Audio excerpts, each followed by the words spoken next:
estamos aqui hoje no projeto Seja Luz. A convidada de hoje é a Fernanda e ela vai contar pra gente a história dela e de José Fernando. Então a Fernanda, ela é uma paciente renal crônica, certo? Ela já faz hemodiálise desde criança, né? Você fez um transplante eu fiz também, né? a peritoneal quando criança e a hemodiálise agora como adulta. Mas tentei fazer a peritoneal. Mas não deu certo dessa vez. Aí eu fui pra hemodiálise. Entendi. Você fez transplante já também, né? Fiz, durou 22 anos o transplante. Entendi. Então conta pra gente um pouquinho sobre você, sua família, a história de José Fernando. A minha família é agora eu, meu marido e o José Fernando e futuramente o Samuel. Sou renal crônica desde sempre, né? Desde que eu nasci. Já faço tratamento no HCA, tô lá desde 1 ano de idade, então tô lá sempre. No começo eu fiquei bem ruim quando eu perdi os rins. Eu perdi os rins com 5 anos. Aí depois fui pra diálise peritoneal, depois fiz o transplante, vivi minha vida normal por 22 anos. E quando ele parou, que eu já voltei pra diálise, só que eu tentei a diálise peritoneal e não deu certo, eu fui pra hemodiálise. Depois de 2 anos que eu tava na hemodiálise, eu engravidei. Só que até então eu não podia engravidar, eu não tinha como, porque eu já tinha vários problemas de saúde durante o decorrer da minha vida. E os médicos sempre falaram que eu não podia engravidar, por vários motivos. Só que nunca explicou direito quais motivos, mas falou que eu não podia. E aí quando eu casei, já tem 13 anos que a gente tá casado.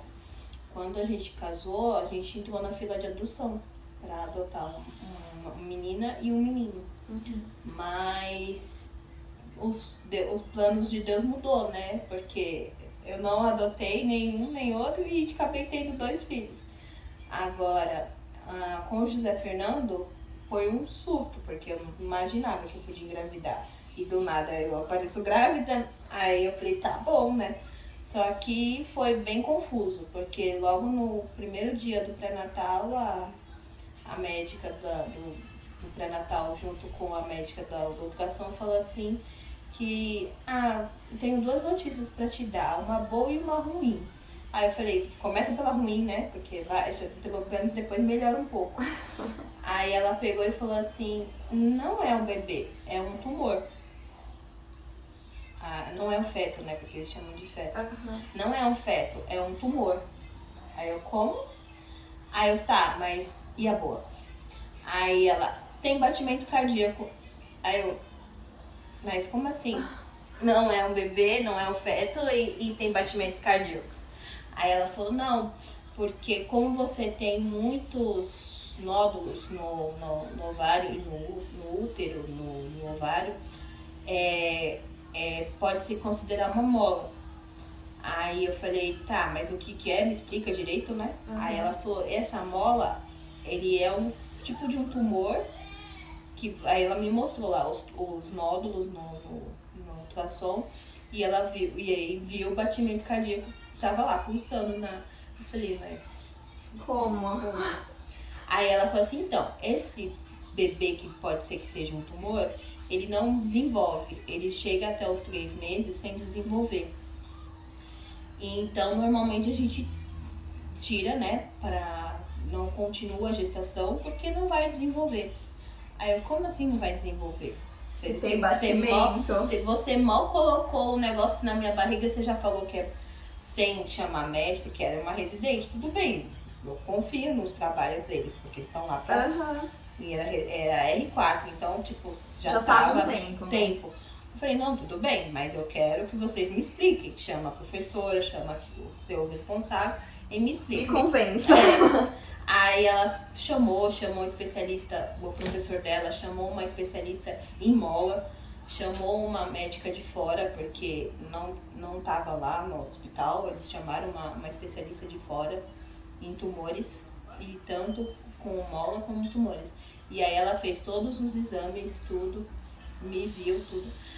E o médico que cuida da parte da obstetrícia junto com a néfro, ele pegou simplesmente na outra consulta, que foi na semana seguinte, ele pegou e olhou, nem falou nada.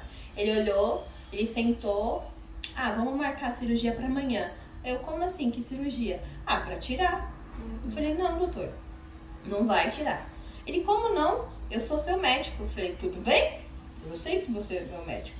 Tanto na parte da nefro como na parte da obstetrícia, eu entendo. Eu sou professora, eu sei o que eu tô falando. Eu falei, tudo bem, mas me prova que você tá certo e eu tô errada. Enquanto o senhor não provar, o bebê fica aqui. Não é um bebê, é um tumor. Eu falei, tudo bem, se você tá acreditando que é um tumor, prova pra mim que você tá certo. Aí ele ficou bravo, porque imagina, né, eu vou discutir com o professor, né, eu já discuti com tanta gente lá dentro que eu nem ligo. Aí eu sou chata mesmo, aí ele falou, tá bom, não vou discutir com você. Eu falei, que bom. Aí ele marcou um monte de exame, chamou as especialistas de todo quanto é lugar pra provar pra mim que ela... Você tava com quanto tempo? Com 8 semanas. 8 semanas. Mas eu descobri com 6. Uhum. Aí com 8 semanas, eu comecei o pré-natal com 7, aí na semana seguinte já era 8.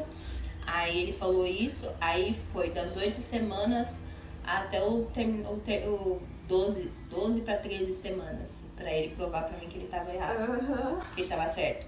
Aí ele viu que realmente não era um tumor, era um bebê. Os nódulos sumiram todos, tinham mais de 30. Quando chegou a 10 para 11 semanas, já não tinha mais nenhum. Meu Deus. Só tinha o bebê. Só tinha ele. Tudo bem que a minha placenta não era muito boa, porque como eu não sabia porque eu não podia ter filho, né? Ela era toda desregulada por conta dos nódulos. Mas depois ela foi arrumando, ela foi ficando bonitinha. Tanto que quando ele chegou nos 3 meses, ela já estava perfeita. Nossa. A única coisa que eu não sabia, que ia vir depois, quando chegou nos 3 meses, comecei o pré-natal normal. Aí no 4º mês, eu descobri que eu tava com bolsa protusa. Aí eu falei, pronto, lá vem outra coisa. Meu Deus. Aí eu falei, pronto, vamos mais uma coisa. Até agora descobriram que falaram que era um tumor. Agora, Bolsa protusa. bolsa protusa. Pra quem não sabe, bolsa protusa é quando o bebê tá praticamente nascendo. Só que com 4 meses não dá, né? Uhum. Aí, e ele tava bem, dava pra sentir. Você colocava a mão, você sentia a cabecinha dele todinha e a bolsa, rezando pra não estourar. Aí fiquei de repouso absoluto, porque além da bolsa protusa, ele ainda tava com colo do útero curto. Então ela podia estourar a qualquer momento. Aí eles me internaram, continuei fazendo diálise todos os dias, porque gestante tem que fazer todos os dias. Os exames na diálise estavam ótimos, os meus exames sempre muito bons, tanto agora como da outra vez, tudo tranquilo. Da outra vez ainda estava melhor, porque eu estava comendo bem melhor do que nessa gestação. Não tinha tanto enjoo, eu comia melhor. Mas estava tudo tranquilo em relação aos exames, a saúde, estava ótimo. Só a bolsa protusa que eu tive que ficar internada, deitada dos 4 até ele nascer. E ele chegou com 27 semanas e 6 dias. Bem cedo. Faltava 4 horas para 28 semanas. 8 meses. Ah, meu Deus. Para 8 meses não, para 7. A médica falou, não, a gente vamos segurar ele até às 7. Eu falei, tá, não sei não, mas tá. Porque quando eu internei, eu falei, acho que dá. Porque eu vou ficar deitada, né? Mas a dor era insuportável. Já tava em trabalho de parto, né? Sim, porque ele empurrava, todo dia ele empurrava. Quando ele não empurrava, ele subia um pouco, mas mesmo assim ainda não dava pra sentir ele. Eu não podia sentar, não podia andar, não podia ir no banheiro, não podia nada, era tudo deitada, com as pernas pra cima. Nossa. Eu não sei o nome que chama, né? Você fica com as pernas. E foi assim, dos 4 até os 6. 2 meses. 2 meses. Aí ele nasceu faltando pouco tempo para 28, né? Mas conta como 27. Eu falo, nossa, mas só 4 horinhas. Não, Fernanda, vai contar como 27 semanas. Eu, caramba. Porque tudo bem, então. A gente conta como 27, 6. Aí ela falou, eu tomei as injeções, né? Que pra proteger o pulmão dele. Não deu para tomar todas. Eu tomei 2, faltava 2. porque acho que eu tinha que tomar cada 4 dias, cada 3 dias. Aí as outras 2 não deu tempo. Porque eu não sabia que ele ia. Eu sabia que ele ia nascer, mas não sabia que ia ser tão rápido, né? Porque quando eu comecei a tomar a injeção, na mesma semana ele nasceu. Então eu imaginava que ia dar tempo, eu achava que ia dar tempo de tomar, mas tudo bem. Aí começou, né, a outra parte dele na UTI. Mas antes dessa parte da UTI, ele nasceu na bolsa, né? Ele não estourou a bolsa. Meu Deus, que ele lindo. nasceu dentro da bolsa. A médica que estourou com a unha dela, eu falo pra ela, doutora, porque ela me mostrou, ela ia botar ele na minha barriga com a bolsa pra mim ver, né? Porque antes de sair da bolsa, ele tava respirando normal, do jeito dele. Depois que estourasse, aí teria que correr com ele pra UTI. Então eu tava falando, não estoura agora não, deixa eu só ver mais um pouquinho. Aí ela pegou, quando ela tava chegando na minha barriga, ela estourou. Aí eu falei, aí não deu nem pra ver. Eu só vi ele de costa, que ela colocou ele de costa, só vi a bundinha dele e as costas. Ele não chorou. Ele nasceu pesando quanto? Eu achei pesado pra prematuro extremo. Ele nasceu com 1,310 kg. Nasceu mesmo. 39 centímetros. Só que 2 dias depois ele foi pra 700. Porque ele pegou a infecção do pique. Nossa. Daquele... O catéter. Do catéter. Eles colocaram o catéter. Aí na noite que colocou já apareceu a infecção. Aí no dia seguinte ele já tinha perdido quase metade do peso dele. Nossa, chegou a pesar então 700 gramas. 700 gramas. Porque eu não vi ele com o peso dele, porque eu só fui ver ele 2 dias depois. Mas eu só vi porque de longe, porque a hora que eu cheguei na UTI, tava tendo uma intercorrência, aí os pais saem todo mundo, né? Sim. Aí eu, eu nem tinha acabado de chegar pertinho dele, ainda tava procurando ele pra não saber onde ele tava. Quando eu achei, sai todo mundo. Eu falei, mas eu nem vi. Eu só vi o pezinho dele, porque um pezão, né? Porque nasceu com um pezão. Eu só vi o pé dele. Aí eu saí. No que eu saí, eu já tava com infecção generalizada, porque eles deixaram o resto de placenta. Aí eu já saí passando mal. Só que eu não fazia ideia por que eu tava passando mal. Achava que era por conta da diálise. Mas eles falaram, eu fui pra diálise. Cheguei lá, eles não deixaram fazer diálise, vai pro pronto-socorro lá do 10, voltei lá pro 10, aí já fiquei. Aí fui pra UTI, fiquei na UTI 10 dias, quase morri por conta da infecção, peguei asepsia e bacteremia. Aí fiquei no antibiótico 10 dias na veia, praticamente mais pra lá do que pra cá. A fístula quase parou por conta da pressão baixa, né? Primeiro ela subiu demais, depois ela despencou. Aí eu quase perdi a fístula umas 3 vezes, mas graças a Deus eu consegui manter ela funcionando. Mas foi bem difícil. E aí eu só fui ver ele 12 dias depois. Aí quando eu fui ver ele, já tinha acontecido um monte de coisa, né? Com ele. As intercorrências de apneia, as intercorrências de respiratória, tudo. Ele chegou a ficar entubado? Ficou, mas acho que ele ficou 2 dias só. No entubado, mas no CPAP ele ficou no respirador automático, né? Que é só respirando pela máquina, sem ele respirar normal. Ele ficou várias vezes, teve várias recaídas, mas a que ele ficou mais tempo foram 20 dias. No CPAP? No CPAP sem nada, sem ele respirar, só na máquina. Aí depois ele voltou, mas assim, ia e voltava. Ele ficou 81 dias na UTI. Nesses 81 dias ele foi pro CPAP umas 4, 5 vezes.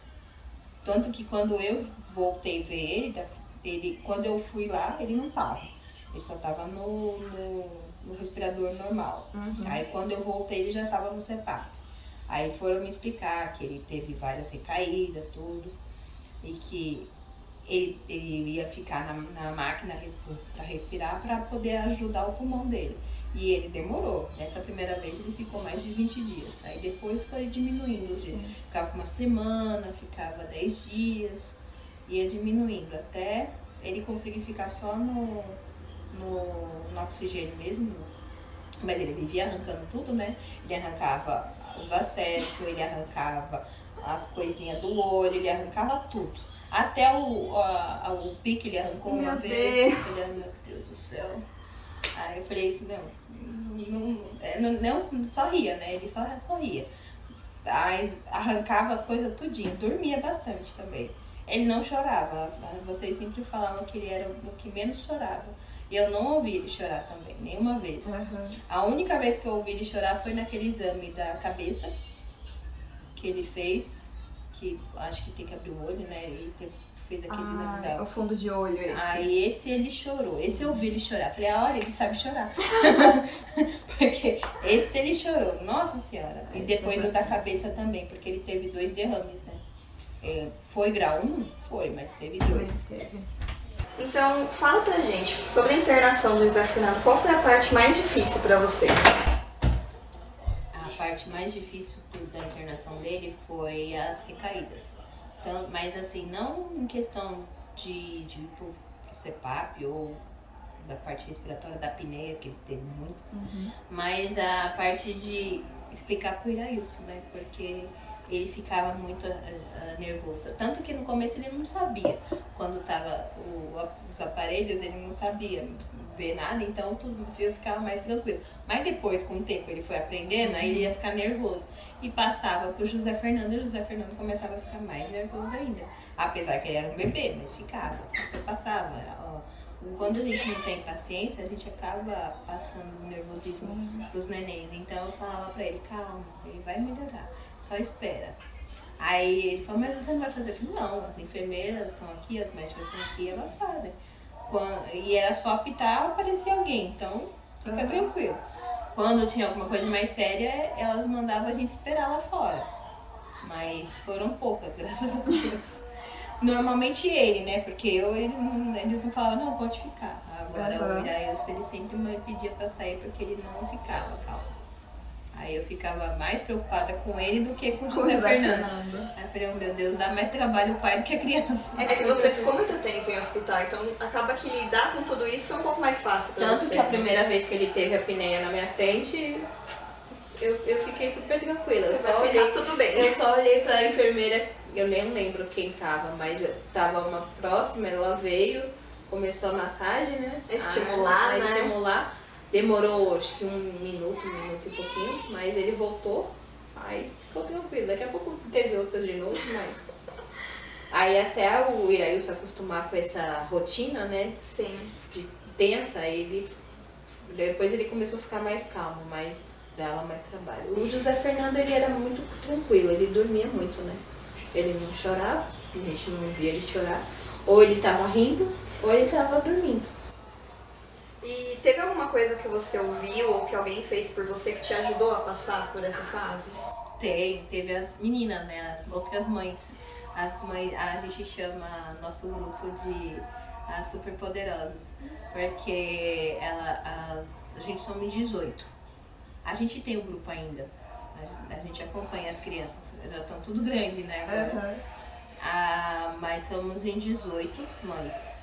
Aí a gente ajudava uma a outra. Umas ajudavam mais, outras não sabiam muito lidar com porque estava ali, não estava perdida, mas a gente ajudava elas. E no meu caso, elas falavam assim que eu era a psicóloga delas, porque eu já estava lá há tanto tempo que eu falei, mas na UTI do Léo não, eu tô no hospital, é outra realidade, eu tive que aprender também, porque não é fácil a vida de UTI, porque minha mãe passou por isso. E a minha mãe sabe de como é a vida de UTI, porque ela passou comigo bebê e depois grande. Então, ela entende. Agora, eu não, né? Nunca tinha vivido isso. Ser mãe, né, de alguém que está internado. Porque ser paciente, eu sabia como era. Agora, cuidar de uma pessoa que precisava de estar lá no hospital, eu não sabia. E fui aprendendo. No começo foi um pouquinho difícil, porque era muita informação, né? Era muita coisa. Aí já tinha muita coisa da minha saúde também. Eu falei, eu tava ficando maluquinha. E você ficava com dúvida, por exemplo, quando iam te explicar alguma coisa sobre o que estava acontecendo com ele? Você sentia que você saía, não entendi tudo? Eu entendia. Você entendia? Entendia. Porque eu pesquisava, né? Eu procurava conversar com os médicos e eu sempre, como eu comecei a cuidar da minha saúde sozinha com 14 anos no hospital, eu sempre fui perguntar para os professores. Então eu não perguntava para os residentes, eu ia direto no professor. E com ele foi a mesma coisa. Quando ele vinha os residentes conversar comigo, eu já falava com a doutora, a Vera. Eu já falava direto com ela. Falei, não, me explica, isso, tá acontecendo isso, como é que vai... E aí eu lembro que as mães, elas falavam assim, eu não quero meu filho na UTI, eu quero levar embora. Aí ele já tá no peso, mas eu quero levar embora. Tanto que teve algumas mães que levou e depois voltaram. Na pressa, né, de querer ir embora logo. Porque não tava na hora, né? E aí eu falei pra doutora, eu falei, não, eu não quero levar ele pra casa. Eu só quero levar quando tiver que levar. Sim. Ele pode ficar aqui o tempo que for preciso, mas eu quero que ele vá bem pra casa. Aí ela falava assim, não é assim, né? Normalmente as mães querem levar ele. Mas ele, não, só vou levar ele pra casa quando for realmente a hora de ele ir pra casa. Porque eu não queria voltar pro hospital pra UTI. Porque normalmente é o que acontecia, né? O bebê ia muito cedo pra casa, porque a mãe queria, porque o pai queria. E na verdade não tava preparado. Aí acabava piorando e voltando pra UTI. Eu falei, não. Tanto que ele realmente ele teve, por conta da broncodisplasia e do pulmão, ele teve várias bronquiolites no primeiro ano. Ele foi várias e várias vezes pro hospital. Toda vez que ele saía para ir pro hospital, ele voltava com bronquiolite para casa. Mas ele não ficou internado, nenhuma vez. Porque eu fazia tudo certinho. Tudo que a médica mandava eu fazia. Tanto o resgate, aprendi a fazer resgate, que eu não sabia. Eu sabia em adulto, em bebê eu não sabia, porque quando eu fiz o curso de enfermagem, eu aprendi só com adulto, eu não tinha pego a parte dos bebês. Aí eu aprendi a fazer resgate, aprendi a ver saturação, aprendi a ver tudo. Ensinei o marido, porque eu falei, Todo mundo tem que aprender. Vai que eu não tô em casa, né? Sim. E todas as recaídas dele, eu levei ele pro hospital, o médico falou, você tá de parabéns, você fez tudo certinho, ele não precisa ficar internado, porque você já sabe como cuidar dele em casa. E pra minha mãe fazer a mesma coisa comigo, porque quando eu tinha alguma recaída, porque eu também tenho problema respiratório, eu não ficava internada. Eu pegava várias pneumonias no ano e eu ficava em casa. Tanto que o pessoal fala, nossa, mas pneumonia normalmente interna. Eu falei, não, mas depende. Se você souber cuidar bonitinho, você pode ficar em casa. É melhor em casa do que no hospital. E ele foi assim. A parte boa é que teve a ajuda das meninas, né? E de vocês, né? Da parte de enfermagem. Porque vocês ajudaram bastante. Tanto me ensinando a cuidar dele, como os detalhes. Deixa ele mais assim, mais virado de barriga pra baixo, deixa ele mais pra cima. Ele gosta, é melhor pra respirar. Tudo que eu aprendi com vocês eu levo até hoje, porque ele dorme do mesmo jeito que vocês ensinaram, do mesmo jeitinho. Parece que eu tô vendo ele pequenininho ainda. Oh, meu Deus. Ele não mudou, ele dorme da mesma forma. Bom, então, teve alguma situação que você passou, algo que alguém te disse que piorou o que você estava passando na internação do José Fernando? Teve uma pessoa que no dia me fez muito mal, até assim, lembro dela, não lembro dela assim, fisicamente eu lembro, não lembro do nome, não lembro de nada, mas lembro do que ela me falou. Foi uma enfermeira que estava com ele à noite, no plantão da noite. Eu tava lá o dia todo, que eu saía da diálise e ficava lá com ele. Era umas 8 horas da noite, depois já tinha mudado o plantão, mas eu tinha passado o plantão e ela ia ficar com o José Fernando. Aí ela me viu sentada, porque eu ficava sentada lá do lado dele. Ela me viu sentada, você tá fazendo o que aqui? Aí eu falei, eu sou a mãe dele. Não, mas você não pode ficar aqui. Eu falei, por que eu não posso? Porque você tá doente, você não pode ficar com ele. Como é que você quer cuidar dele se você está doente? Você não pode ficar. Você quer fazer ele ficar mal por isso? Eu falei, mas ele estava dentro de mim, na diálise, ele sabe tudo que a gente passou junto. Por que eu não posso ficar aqui? Aí ela, você não tem direito de ficar aqui porque você está doente, você não pode cuidar dele. Por que você não chama outra pessoa para cuidar dele e vai embora? Aí ela fez eu sair, ela não deixou eu ficar. Aí eu saí, só que eu voltei mais tarde, porque eu não ia ouvir o que ela tava falando. Ela não mandava lá. Não Seu tinha, filho. ela não tinha o direito de fazer, e ela foi muito grossa. E aí fiquei mal, chorei bastante, fiquei muito ruim a noite toda.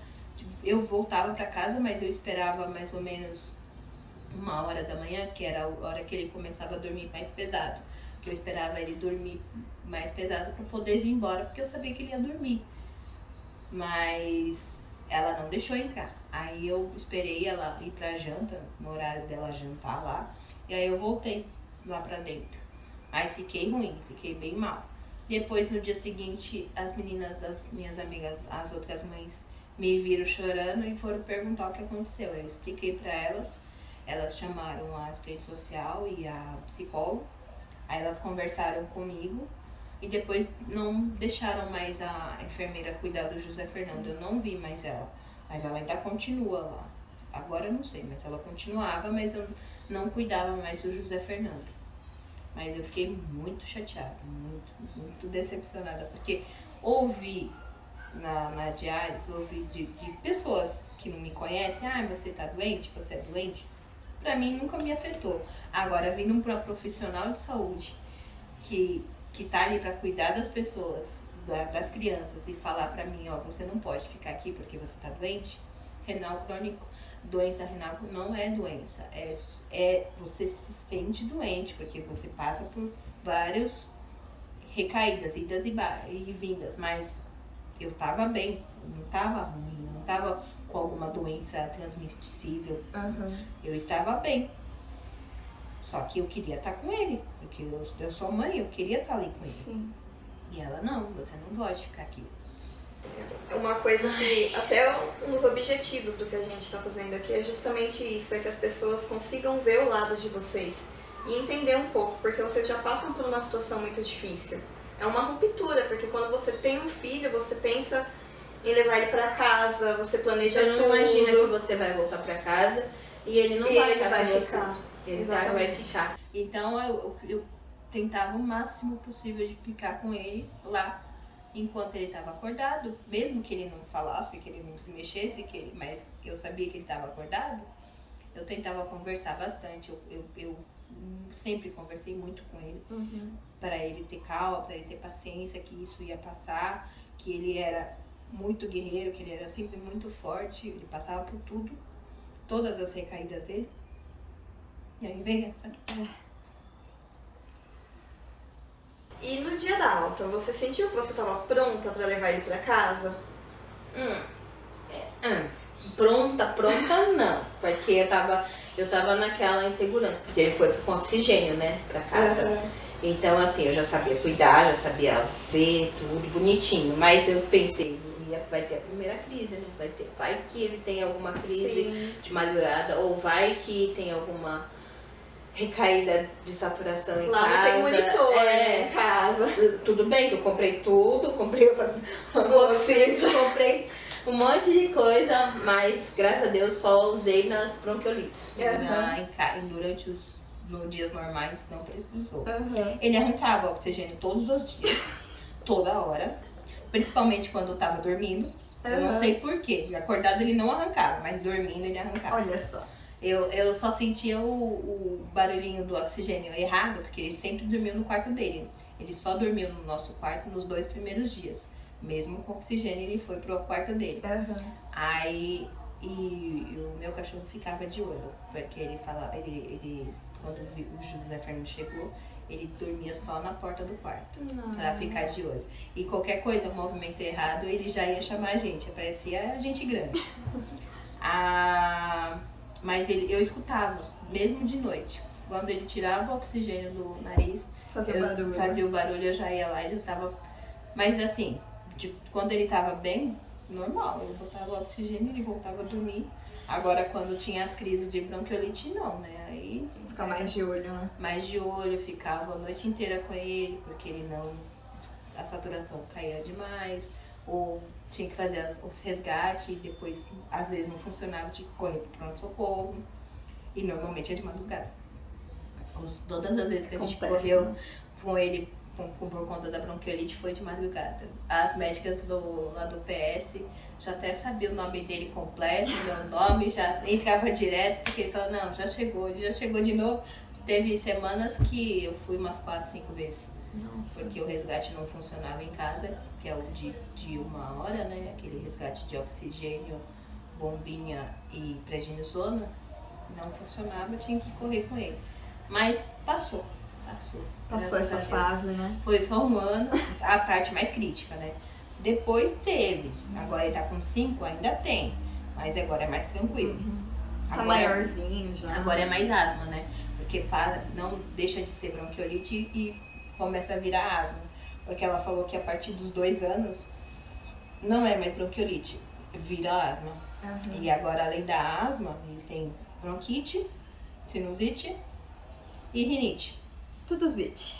Eu falei, tá, vamos continuar cuidando, fazer o quê? Mas tudo bem, agora, e ainda é autista, né? Agora a gente descobriu. Como que foi receber o diagnóstico? Foi mais difícil do que a prematuridade. Foi. Foi porque assim, a gente já estava desconfiado com 2 anos. Só que aí veio a pandemia, tudo piorou, ele não saiu de casa, ele não foi pra escola. Ele estava começando a entrar na escola, porque ele só foi liberado com a pediatra, só foi liberado ele para começar a escola quando estava quase dos 2 anos e meio para 3. Porque no começo o pulmão dele não estava aguentando. A gente começava e ele parava. Aí, quando pegou firme que ele ia começar, fechou tudo. Aí eu falei, legal, vamos ficar em casa.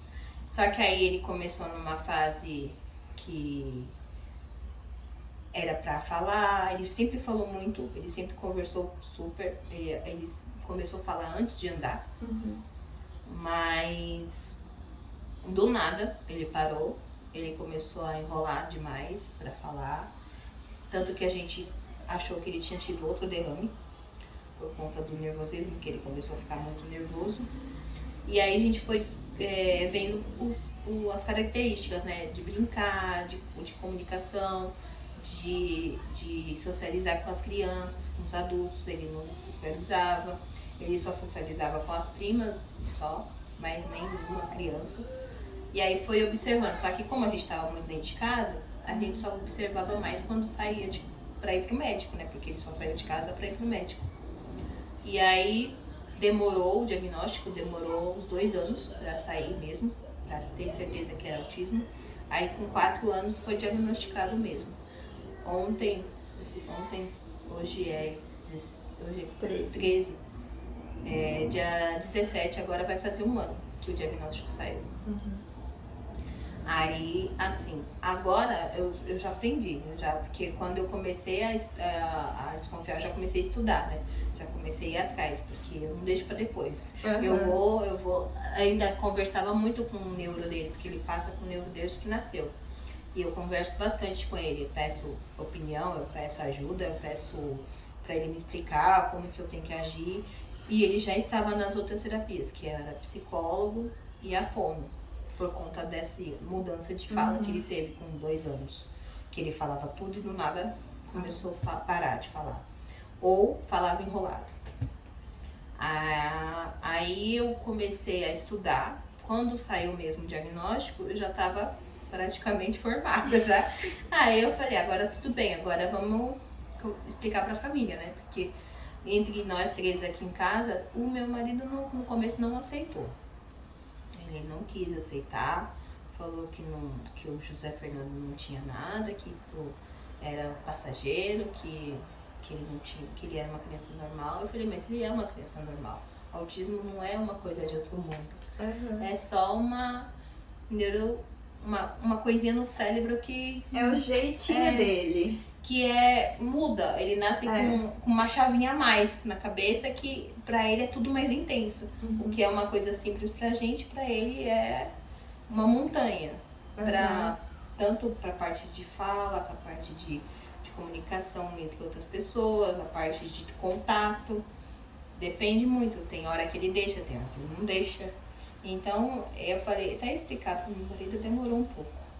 Pro José Fernando eu ainda não conversei com ele sobre isso, porque psicólogos dele pediu para esperar mais um pouco. Ele ainda tá muito cedo. Ele não vai entender muito bem, então a gente vai esperar mais um pouco. Mas eu tô estudando até hoje, eu continuo estudando, porque eu quero ajudar ele, né? Sim. Então, eu já estudava antes, agora vamos estudar Mais um pouquinho. pouco. Mas tá indo. Mas deu mais trabalho do que a prematuridade. A prematuridade eu sabia que conforme ele fosse desenvolvendo, ele ia passar por isso, né? Porque eles falam que conta como prematuro até os 2 anos. Então, ele teve as terapias, tanto respiratória como motora. Ele sempre fez tudo super certo, porque eu sempre fiz em casa junto com ele. Eu não esperava só ir pro hospital fazer. Eu fazia em casa também para ajudar ele a desenvolver. Tanto que ele desenvolveu super bem. Tanto a parte respiratória como a parte motora. Por conta dos 2 derrames. Mas aí depois veio o autismo, aí mudou tudo, né? Porque aí começou a vir outras dificuldades que eu não estava entendendo de onde estava vindo, mas depois eu descobri que era do autismo. Mas agora ele tá tranquilo. Graças a Deus. Tem as crises? Tem. É difícil? É, mas a gente consegue. Isso aí. E agora tem o Samuelzinho a caminho. Como tá sendo, então, agora essa gestação, depois de tudo que você passou na gestação do José Fernando, agora como que tá sendo? No começo eu fiquei bem apreensiva, fiquei com medo, porque eu pensei que fosse igual. Falei, só falta, né? Passar por isso tudo de novo. Mas aí toda hora vem um e fala, ai, mas nenhuma gestação é igual a outra. Mas não entrava na minha cabeça, tipo, tá, beleza, mas não é assim. É que ninguém sabe o que você passou, não é assim, ninguém viveu aquilo. Não, e outra, eu sou renal crônica, então eu já sei que por aí eu tenho que tomar cuidado de outras formas. Eu tenho que fazer diálise todos os dias, tenho que fazer, eu posso comer de tudo? Posso, mas dependendo dos exames não posso. Graças a Deus, por enquanto, os exames estão ótimos, então sempre pude comer de tudo. É que nessa gestação os enjoos tá bem mais forte, ainda não passou todos. Então mudou, a parte da alimentação tá bem diferente da primeira. Mas assim, em relação à diálise, tudo tranquilo. Não tive bolsa protusa dessa vez, não tive colo do útero curto, mas em compensação as dores continuam no pé da barriga, né? Então eu tenho bastante. Mas agora que eu tô com 31 semana, passei quando eu cheguei eu tava chegando nas 27, entre as 27 e as 28, mas eu fiquei tão tensa, mas tão tensa que as médicas, pelo amor de Deus, você vai surtar, fica quieta. Calma, Fernanda, você vai passar. Mas eu tava tão nervosa, mas tão nervosa de passar dessa fase, sabe? Eu só quero passar das 28. Cada semana foi uma vitória. Até chegar nesse 28, minha filha. Eu acho que eu atormentei os médicos. Falei, não, eu só quero chegar, eu só quero passar. Sabe quando você quer passar de um ciclo, você sabe que você não passou? Você não quer repetir aquilo, não, né? Eu falei, eu quero passar, eu vou passar. E os médicos, calma, tá tranquilo, dessa vez tá tudo bem.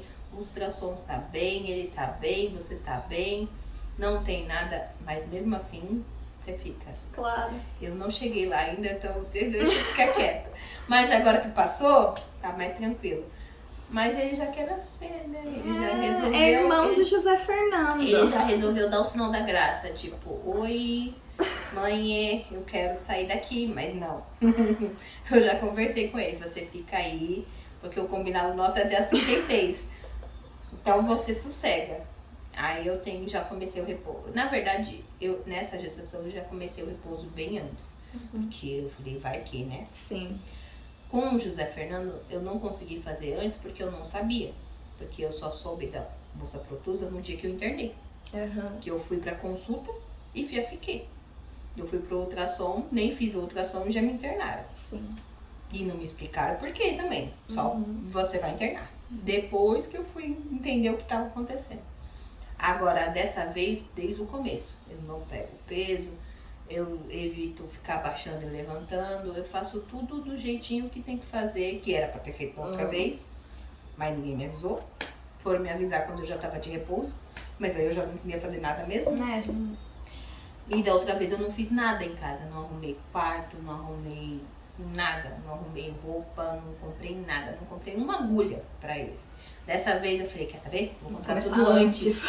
Comprei tudo, enxoval dele todinho antes dos 3 meses. Falei, quero ver. Se eu não puder, você vai ver. Agora eu vou comprar tudo. Comprei tudo. Terminei de arrumar o quarto faz pouco tempo, mas já Tá tudo pronto. Tudo pronto. Aí eu falei, tudo bem, você quer nascer, você pode nascer, mas não é pra nascer. Já tá tudo pronto. Mas eu espero que ele aguente até os 36, que é o começo dos 9, né? Vai aguentar. Aí os médicos falam, não, se você chegar até as 36, você pode chegar até as 37, 38. Aí eu, não, chega, né? Não vamos pedir Não, demais não. também, né? Não exagera. Porque eu já não tô aguentando nem agora com 31, imagina com 37, 38. Não, um lá falou que... Porque eles fazem bolão na diálise, né? Pra ver até quando. O meu médico, o doutor Hugo, ele apostou a 34 semanas. Eu falei, doutor, tá chegando, viu? Eu já tô com quase 32. Você vai perder. Você vai perder. Você vai perder seu bolão. Você não quer mudar mesmo? Então tá bom. Você não quer mudar, não muda.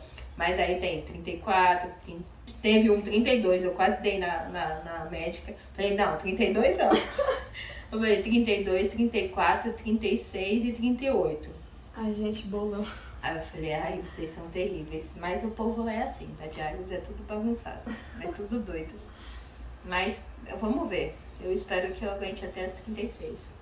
No máximo 37, porque eu falei, não, mas 37 também não dá não. Não aguento mais não. Porque eles falam que as gestantes de renal, o máximo que vai é até as 37. 37,5 mais ou menos. Não chega a 38. Então eu já tô mais tranquila. Entendi. O que você diria para os profissionais que lidam com mães, com pessoas que estão passando por uma situação como a que você passou? Ter mais compaixão, ter mais amor, observar o pai, a mãe, o paciente, porque não só o bebê, né? O bebê não fala, mas observar os outros pacientes mais velhos, pacientes que falam, porque sempre se a gente observar, a gente vai aprender mais como lidar com cada paciente, porque eles não são iguais. Cada um tem o seu jeitinho. Ainda mais agora que o José Fernando é autista, a gente aprende a lidar com ele. Lógico que nenhum autista é igual ao outro, mas a gente vê o profissional cuidando dele da forma que precisa, que é necessário, ver o jeito dele, é tão bom quando você pega um profissional que entende a criança, que entende o adulto, que vê as dificuldades dele e consegue ajudar ele a adaptar. Né? Não fica julgando, não fica criticando, não fica... Ai, por que você fez isso? Por que você não faz desse jeito? Você fez o seu melhor. A gente não nasce sabendo, a gente aprende. Tudo que a gente vai vivendo, a gente vai aprendendo. E eu tento estudar o máximo possível para aprender a conviver, tanto com a doença que ele teve da bronquodisplasia e dos 2 derrames. Aprendi também a lidar com o autismo, aprender a cuidar do autismo. Aprendo a cuidar da minha saúde, porque eu sou há 36 anos renal crônica, mas antes eu não sabia. Eu fui começar a aprender, eu tava com 14, 15 anos a cuidar de mim mesma. Então, tem que aprender, tudo que você passa na vida, é bom você estudar, você aprender a lidar com o próximo. Porque ninguém é igual a ninguém. Você não pode tratar uma pessoa igual a outra, porque você não sabe da vida dela. Você não sabe o que ela passou, o que ela tá passando, como ela tá lidando com o que ela tá passando. Porque os pacientes... Tem paciente que aceita, tem paciente que não aceita, tem família que aceita, tem família que não aceita. Então não é fazer uma coisa tipo tabelado, né? Automatizado. Eu fico muito chateada quando eu vejo os médicos residentes agindo como se fosse um robô, sabe? O paciente fosse um robô. Mas não é assim. Tanto que normalmente os residentes que passam lá na diálise que agem dessa forma, a gente já fala, isso não vai dar certo. Mas quando aparece uma alma boa que vê o paciente como um todo, né? Vê o paciente como paciente, vê o paciente como ser humano, nossa, a gente agradece 1000 vezes por ele estar ali, por ele escolher essa profissão, porque a gente sabe que vai dar certo. É tão lindo quando acontece isso, tanto na parte da enfermagem como na parte dos médicos também, porque quem passa mais tempo com o paciente é a parte da enfermagem, não é os médicos. Então é muito melhor quando você pega uma equipe que cuida do paciente com carinho, com respeito, com amor. Eu resolvi fazer enfermagem por conta disso, porque eu queria passar essa tranquilidade para os pacientes. Eu queria retribuir o amor que eu tive no hospital por mim, para eles. Porque eu não escolhi a profissão por escolher, tipo, eu gosto. Não, eu escolhi para agradecer, porque é uma forma de retribuir. Você não escolheu uma profissão, você escolheu uma missão. Eu sempre falo isso, não é para escolher uma Exatamente. profissão. E para as mães que passaram ou estão passando pelo que você passou, o que você diria? Vai passar. Ai, é difícil. Assim, no começo, você vai achar que não vai passar. E um dia, é aquela coisa, né? A criança engorda 100 gramas num dia, a gente canta, fica feliz. No dia seguinte ela emagrece 200. Ai, mas vai passar. Tem as recaídas, tem as intercorrências, mas não perca a fé. Não perca a fé, não perca a esperança. E assim, pode acontecer? Pode, mas se a mãe ou o pai conseguir ter força para ajudar o bebê, porque eles entendem, eles são bebês, mas eles entendem tudo que a gente fala, eles sabem, tanto na barriga como fora da barriga, na UTI, fora da UTI, eles entendem muito bem o que está acontecendo, eles só não falam, mas eles estão entendendo, tanto que eu conversava muito com ele, para ele ter paciência, para ele deixar as enfermeiras fazer as coisas com ele, para os médicos poderem cuidar dele. Vai doer? Vai, mas é pro bem. Às vezes as coisas boas não é sempre, né? Então tem que... E os pais às vezes não acreditam, né? Que pode acontecer isso. Pode acontecer. Mas também pode não acontecer. É ter força e acreditar que vai passar e que se tiver que acontecer alguma intercorrência, vai acontecer, porque às vezes tem que acontecer mesmo, mas é um ensinamento, é um aprendizado. Cada momento que você leva passando por cada coisa que você vai passar, eu levo como aprendizado. Eu não levo como, mais uma vez vai acontecer, mais uma desgraça. Não, eu levo como aprendizado, eu levo como ensinamento. Se eu estou passando por isso é porque eu preciso aprender. Tem alguma coisa que eu preciso aprender. Ainda estou passando de novo, é porque eu não aprendi ainda. Então eu tenho que passar por isso de novo. E da mesma forma foi com José Fernando. A gente precisava passar por isso. E tanto para ele crescer como para mim crescer. Então eu fico mais tranquila. Lógico que tem pai e mãe que não aceita. Fala que não era para estar naquele momento, que não tinha por que tá ali, bota a culpa em Deus, fala que Deus, por que Deus fez isso, mas não é bem assim, tá? Mas eles precisam ter paciência, tranquilidade para poder passar tranquilidade pro bebê e pros profissionais assim, porque quanto mais neurótica você vai ficar, mais neurótico você vai deixar os profissionais o ambiente vai ficar. Então, assim, nessa hora é difícil, mas precisa ter paciência, precisa ter calma. É uma coisa que precisa aprender aos poucos. Tem pessoas que não aprendem, mas tudo tem um propósito, né? Tudo tem. E eu já levo isso pra vida inteira. Eu não, tipo, não é que eu não acredito, eu acredito que, assim, tipo, eu não desconfio, tipo, Deus tá fazendo isso pra me castigar. Eu não acredito como seja um castigo. Eu acredito que seja um ensinamento. Eu preciso passar por isso para aprender alguma coisa. Ou para passar alguma coisa para outra pessoa. Porque a gente veio aqui para aprender, né? A gente não tá na Terra de passeio. Só para existir. Não, a gente tá aqui para aprender. Então, já que é para aprender, então vamos aprender. Tem algumas coisas difíceis? Tem. Mas também tem as coisas boas.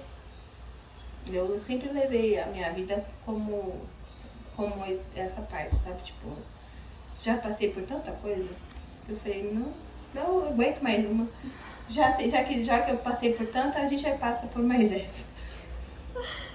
E Obrigada, Fernanda, de nada. por contar essa história pra gente. É lindo, sua força, da sua família. A gente tem que ter.